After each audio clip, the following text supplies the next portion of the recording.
د تلویزیون لیدونکو سلام، ستړي مشئ. د دې مهال خبري ټولګې ته ښه راغلاست. زه ایمل آقتاش یم. بسم الله الرحمن الرحیم.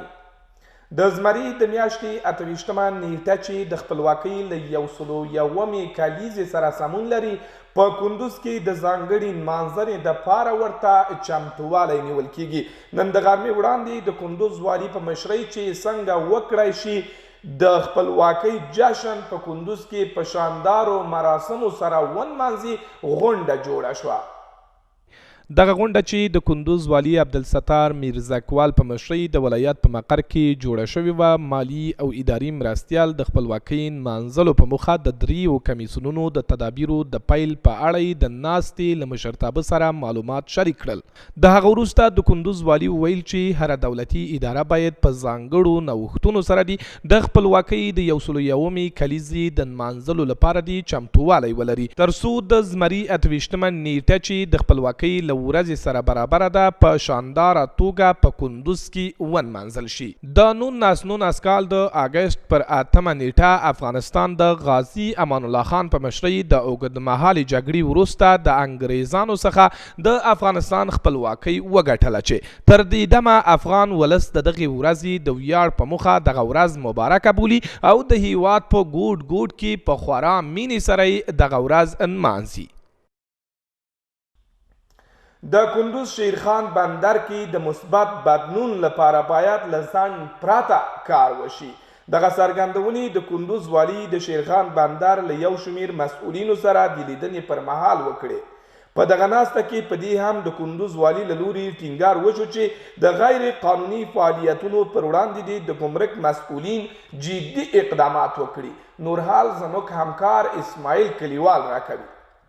د دوشنبه په ورځ د کندوز والي عبدالستار میرزکوال سره د شیرخان بندر ګمرک ترانسپورت ټولګټو رئیسان، د یاد بندر ښاروال او یو شمیر پوځي مسؤلینو لیدنه وکړه او د لیدنې پر مهال پر یو لړ مهمو او بنسټیزو مسایلو هر اړخیز بحث او خبرې وکړې. د کندوز والي عبدالستار میرزکوال شیرخان بندر د هیواد یو له مهمو او ستراتیژیکو بندرونو په توګه یاد کړ او ټینګار یې وکړ چې په دغه بندر کې باید د مثبت بدلون په موخه جدي اقدامات ترسره شي. ورته مهال د شیرخان بندر دغو مسؤلینو د خپلو ترسره شویو فعالیتونو راپور د ولایت مقام له رهبرۍ سره شریک کړ او ژمنه یې وکړه چې په ورسپارل شوې دنده کې به نه ستړي کېدونکې هلې ځلې کوي.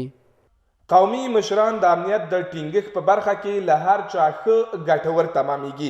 دغه مطلب د کندوز والي د امام صاحب ولسوالۍ له یو شمیر سپینګیرو او قومي مشرانو سره په خپل کاري دفتر کې د لیدنې پر مهال بیان کړ.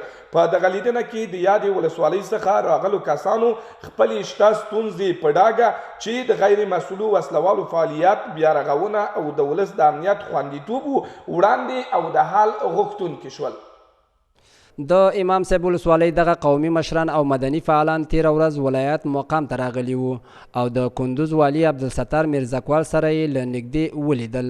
یادو قومي مشرانو په دغې ولسوالۍ کې د امنیت ټینګښت، د غیر مسؤله وسلوالو د فعالیت مخنیوی، د قانون پلي کول او د خلکو غوښتنې او وړاندیزونه یې له والي سره شریک کړل او ترې غوښتنه یې وکړه چې سیمه ییز حکومت د دغې ولسوالۍ بیا رغونې او د خلکو د امنیت خوندیتوب ته ځانګړې پاملرنه وکړي.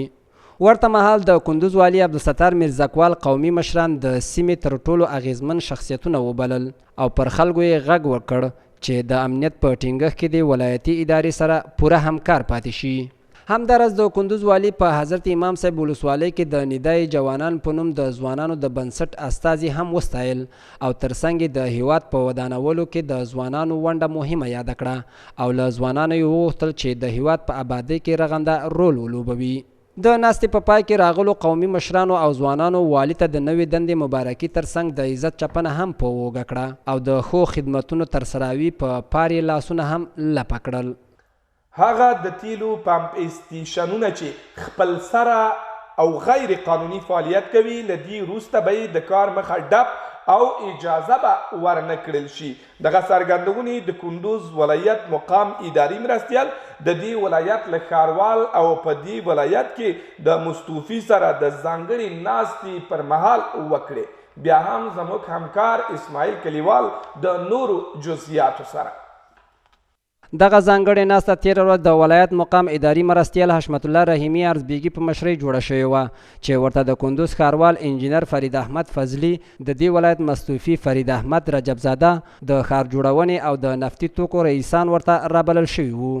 د ولایت مقام اداري مرستیال حشمت الله رحیمي ارزبیګي ګډونوالو ته پر خپلو خبرو کې وویل چې ډیر ژر به ټاکل شویو استازو له لورې په دې ولایت کې د تیلو ټانکونو او د نفتي توکو پلورونکو د فعالیت پخواني او اوسني اسنادونه وڅېړل شي.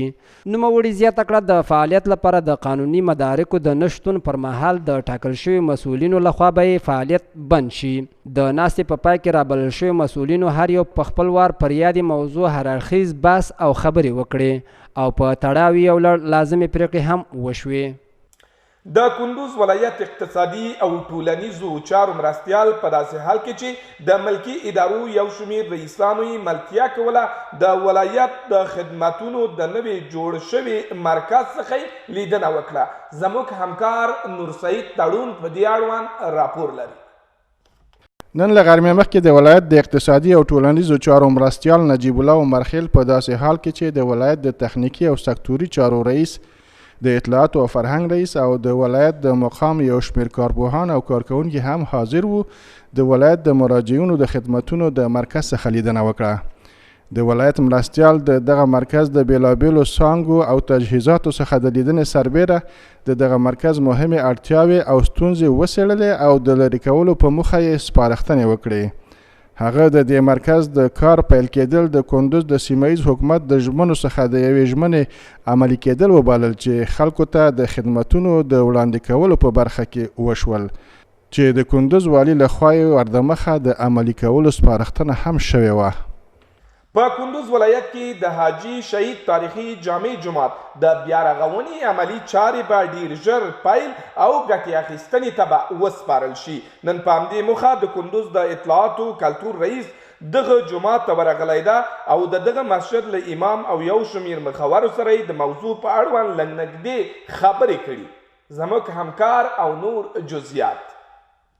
دغه تاریخي جومات سوونه کاله وړاندې جوړ شوی په هیواد کې د وروستیو ناخوالو له کبله زیانمن شوی و، خو اوس د کندوز د اطلاعات او کلتور ریاست په پام کې لري چې دغه جومات ترمیم او ګټې اخیستنې ته وړاندې کړي.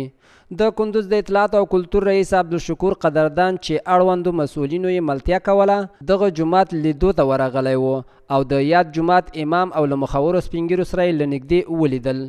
نوموړي وویل د دغه جومات د ترمیم چارې څه موده وړاندې د اطلاعات او کلتور وزارت او د یو قراردادي شرکت ترمنځ لاسلیک شوی و چې راتلونکو څو ورځو کې به یې عملي چارې پیل او د یو کال په تېرېدو سره به ګټې اخیستنې ته وړاندې شي. د حاجي شهید جومات په کندوز ولایت کې یو له هغو تاریخي جوماتونو څخه دی چې څو پیړۍ وړاندې جوړ شوی، خو په هیواد کې د جګړو له کبله ځینې ځایونه نړېدلي او د لا نړېدو د مخنیوي په موخه به یې ډېر ژر د ترمیم چارې پیل شي. د کندوز پولیسو مطبوعاتي دفتر پر رالیږلي خبرپاڼه کې ویلي چې د طالبانو یو سرګروپ د خپلو 9 کسو ساتونکو سره یو ځای د ماین د چاودنې په ترڅ کې وژل شوي دي. د کندوز امنیه قماندانۍ د پولیسو ویاند هجرت الله اکبري وایي سیف الرحمن چې په یکشانه یادېده او د وسلوالو طالبانو نومول شوی سرګروپ تیره شپه 18 دقیقې کلی چې غوښتل یو بشکهي ماین د کندوز علي آباد پر لوی لار ځای پر ځای کړي د موخې وړاندې چاودنه کړې چې په ترڅ کې نوموړی طالب د خپلو 9 ساتونکو سره یو ځای د علي آباد ولسوالۍ د خزانه‌دار گذر په سیمه کې وژل شوي او نور ملګري ټپیان شوي. شب گذشته افراد گروه طالبان مسلح هنگامی که میخواستند یک حلقه ماین تبیه شده بشکه‌ای را در مسیر شهرهای عمومی کندوز و ولسوالی علی آباد به منظور هدف قرار دادن نیروهای امنیتی و مردم ملکی جاسازی نمایند که قبل از رسیدن به اهدافشان ماین دست داشته آنان انفجار نموده که در نتیجه سیف الرحمن یک تن از افراد مشهور گروه طالبان مسلح که مشهور به یکشانه بود با 9 تن از افرادش کشته شده و تعداد دیگری هم در این رویداد شدیداً زخمی شدند. د کندوز علي آباد ولسوالۍ چې د هیواد شمال ختیځ ولایتونو د هیواد مرکز ته یوازینۍ لار بلل کیږي کله ناکله دغه لوی لار د وسلوالو طالبانو لخوا د خپلو موخو ته د رسیدو په پلمه تر برید لاندې راسي.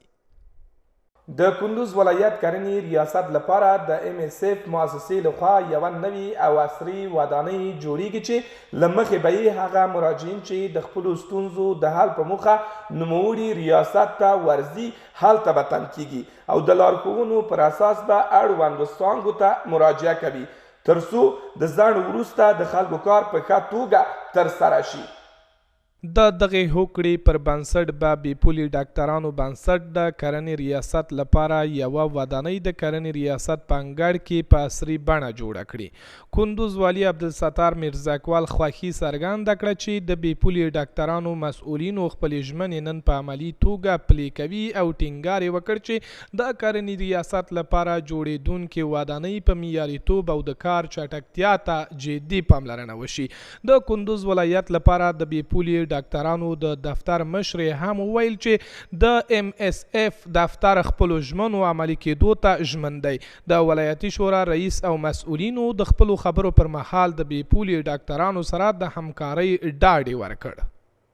د کندوز برېښنا رئیس د دې ولایت د امام صاحب په دې ولایت کې د دورې د سر او د برېښنا پوروړونکو سره د برېښنا چټکتیا او د مزو د نوې یا تازه کېدو په موخه جلا جلا ناستې ترسره کړي دي.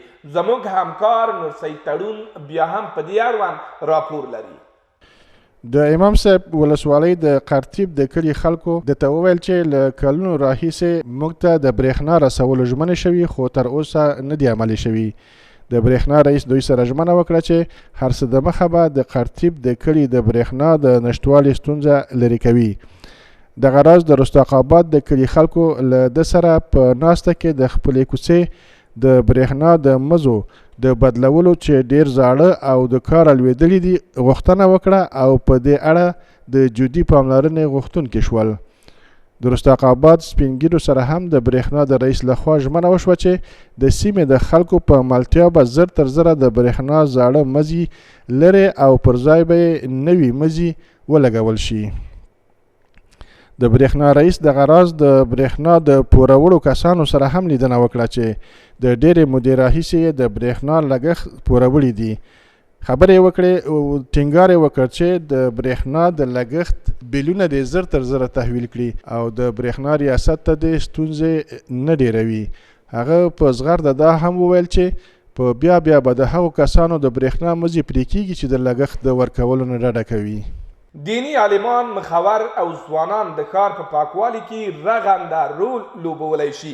دغه مطلب د امام صاحب ښاروال د یادې ولسوالۍ د ښار د پاکوالي د ولسي کمپاین پر مهال بیان کړ. نور حال په بشپړ راپور کې واورئ. د امام صاحب ولسوالۍ د کندوز ولایت یوه د هغو ولسوالیو د ډلې شمیرل کیږي چې ډیری وګړي پکې ژوند کوي او په دې وروستیو کې لوی پراختیایي پروژې په دغه ولسوالۍ کې پلي شوي او د تطبیق په حالت کې دي چې د امام صاحب ولسوالۍ اوسیدونکي د دولت له دغه نیک اقدام څخه خوښ بریښي او د خپلې ولسوالۍ د لا د پراختیا غوښتونکي دي. دغه ښاریان محلي دولت ته ډاډ ورکوي چې د حکومت له جوړونکو خپرونو ملاتړ کوي او د ښار د پاکوالي برخه کې به نه ستړي کېدونکي هلې ځلې کوي. په ورته مهال د امام صاحب ولسوالۍ ښاروال چې دغه ولسي کمپاین یې د ښار د پاکوالي په موخه په لار اچولی د ولسونو له مرستې مننه کوي. وایي چې دیني عالمان، مدني فعالان او په ټولنه کې شته وګړي د ښار په پاکوالي کې رغنده رول لوبولی شي. د امام صاحب ولسوالۍ د کندوز ولایت شمال لور ته په 80 کیلومترۍ کې پرته ښیرازه ولسوالۍ ده چې کرنیزې ځمکې، روانې اوبه او ډیري ځنګلونه لري چې د دغه ولسوالۍ تر دې دمه هماغه پخوانی انځور پر ځای پاتې و، خو په دې وروستیو کې د افغان دولت له لوري د پراختیایي پروژو د پلي کېدو شاهده ده. او وروستی خبر بیا هم د کرنې له ریاست نه لرو. د کرنې، مالدارۍ او اوبو رسونې او د راه نوین مؤسسې ترمنځ د همکارۍ هوکړلیک لاسلیک شو. ویل کېږي چې د دغې هوکړې وروسته به د یاد ډونر او د دولتي ادارو لخوا په دې ولایت کې د اقتصادي ودې په برخه کې به ګټورې پروژې تطبیق شي. د دغه هوکړلیک له مخې به چې د کرنې، مالدارۍ او آبیارۍ، اقتصاد او راه نوین ټولنیزې او پراختیایي مؤسسې ترمنځ لاسلیک شو. له مخې به یې ګټورې برنامې د اقتصادي ودې او کارموندلو په برخه کې تر لاس لاندې نیول کیږي چې د امام صاحب قلیزال او علي آباد ولسوالیو کې به د سبزیجاتو، لبنیاتو، غلو دانو، چرګانو فارمونو او خسته‌بابو د پراختیا او ډیرولو په برخو کې ارزښتناکې برنامې جوړې او عملي کوي ترڅو د دې ولایت په یادو ولسوالیو کې اقتصادي پرمختیا او ځوانانو ته د کار زمینه برابره شي. د کندوز ملي رادیو قدرمنو اوریدونکو، د تلویزیون لیدونکو، دا به زموږ د دې مهال خبري ټولګه تر بیا مو په پاکه لاس سپارم. له تاسو هیله کوم چې د افغانستان د ملي رادیو تلویزیون د اوریدلو او لیدلو وړ خپرونې مه هیروئ. په مخه مو ښه شه، ښې چارې.